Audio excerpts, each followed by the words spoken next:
You're listening to the Youngpreneurs Podcast, the number one resource online for under 35-year-olds, where we chat twice a week to the most inspiring entrepreneurs in the world. We have it all. If you're looking for inspiration, guidance, or actionable tips to help you transition from that job into a business, or if you're ready to take that business to a whole new level, then this is the place to be. Get ready to live life on your own terms. Youngpreneurs Podcast, episode number 111 with your host, Victor Ahipene. What's up, world? Another day, another podcast, and today I am in Auckland, New Zealand, and I am sitting under a duvet, or a doona if you're in Australia, or a top sheet, or whatever you want to call it anywhere else in the world. And this is my makeshift studio, because I'm currently in a really echoey bedroom. So I've tried to put in here. If it sounds a bit weird, well, tough. The content's going to be awesome as usual, so you can love it or lump it. The reason I'm back in New Zealand is I have the freedom to be able to do that and help out my girlfriend's sister, whose partner's away overseas with work and doing a course, and she's got two young ones and needed a little bit of help because they are super high energy, and she's cooking up baby number 3 at the moment. So I had the ability to come back here, visit some family, and help out, which is super cool. But that also brings me on to, in my babysitting duties, something that I've been doing that kind of made me think a little bit. And so one of the young girls, Sophie, she's a little champion, and her and I have been playing a game that we created with some dominoes. And those dominoes we put face down, and they've got some cartoon characters on one side and they've got some numbers on the other.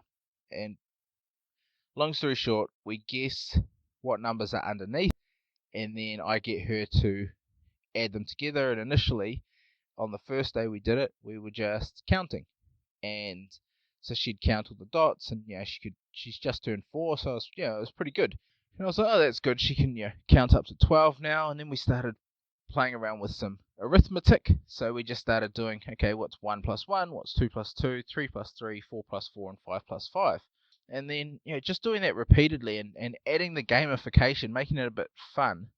She picked that up, within a few hours. She was all over it, nailing it. It was just the repetition and going through that. And, I'm not saying that I've taught her this. She already knew how to count and things like that. But what I'm saying is that by the next day, she was doing 5 plus 3. She was doing 6 plus 2. She was doing 1 plus 2 and 3 plus 2, 5 plus 6. She was, I know a lot of it's memorized, and the overall comprehension may not have been there. But the thing is, she has already taken, in a year's time when she goes to school, she can be all over all of that. She can already spell her name and her sister's name. And there's one of the things that I think, not only as kids or two kids, that we limit them, but ourselves, we limit ourselves and how quickly we can achieve things and how quickly we can learn and implement new skills and tasks. So with her, in the space of 2 days, we've gone from counting numbers on dominoes to adding them before she has a guess. So if she has a guess, she goes, I think there's a 6 and a 3 on that one. I say, all right, what is 6 and 3? And she'll do the maths, or we'll work through the maths, and she'll get to 9, and then after that she will have that answer. And then when we flip it over, there's usually 2 numbers that aren't 6 and 3, and then she'll go through the addition of that. So in the space of 2 days, she's basically learned really beginner arithmetic. And in the space of her starting school, I'd imagine she could have fairly good addition and subtraction, spelling and writing before she's even started school. And so a lot of other kids wouldn't even have a clue. So what do? Do we hold them back? Do we teach them more? No, we tend to keep them in that same path. We say, all right, you have to learn this, and then the next year you can learn a bit more, and then the next year you can learn a bit more. And I remember at high school, some kids got pushed ahead, and they just learnt what was put in front of them. They didn't really have any other option. They might have skipped a year at school because they were rather clued on, and they had that ability. So that's one of the many things I'm really interested in, obviously passionate about young entrepreneurs and the education system that we're currently in. there are errors. There's things that I'm starting to read up about, people that I'm starting to follow, and I'm crafting my own ideas on how we can change that into the future. But it's not only kids that we have to take into consideration. I know that if you look at university, you're only there for 26 weeks. For half of the year, you're at university, but they say you're there for a whole year.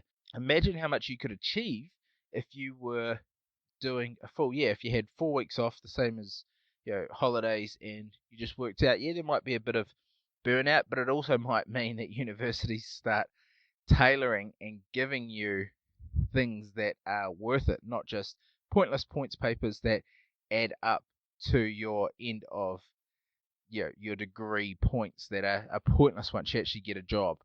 And that's the thing, in the space of 1.5, 2 years, you might be able to get your degree, or even in a year if you worked out and do 4 semesters of relative papers.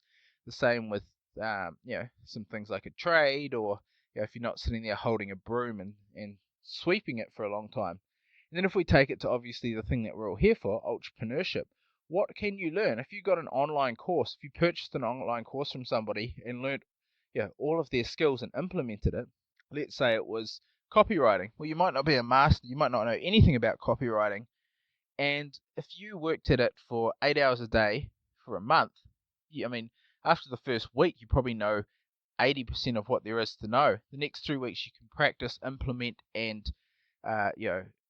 put it into practice, and you're going to be incredibly good at it after a month. Imagine if you did that for, say, Facebook marketing 1 month, Google ads the next month.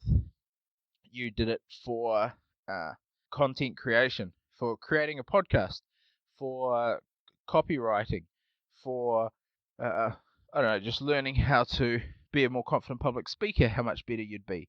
And that's something that I really want to do as a future podcast, is what can I learn, implement, and get better at in the space of 30 days. That usually takes people a long time. I know Tim Ferriss has done it for his week-long project, and he's super, super good at all of that.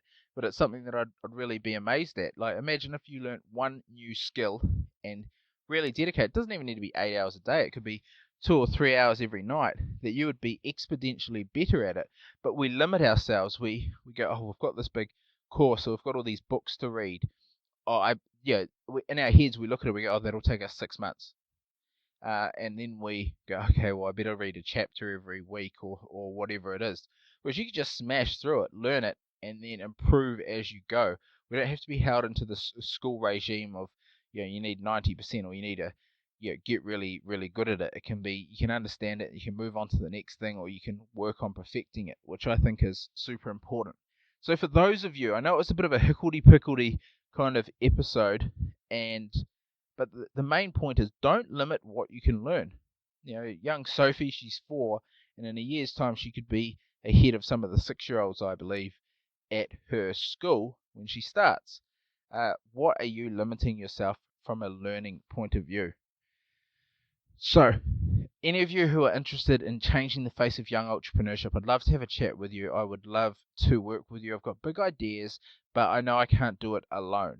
I want to be part of a team that moves forward into something that's really innovative and that works to better everybody, as well as give us something exciting to work to. So if that's something you might be interested, flick me an email, victor@passiveincomeyoung.com.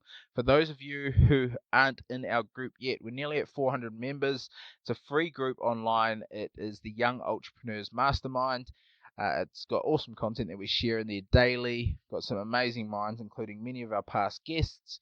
We would love to have you in there. If you'd also like to start your first online business in just 7 days, then I've got some free training that I put together, because I love all of you guys and girls out there. Check it out, passiveincomeyoung.com, where you can also get all our show notes and see all our previous episodes, as well as some amazing resources. Well, in the meantime, guys, keep living life on your own terms. I will see you all on Thursday, where we've got an exciting episode, exciting interview as normal, and just keep doing what you're doing and don't limit yourself.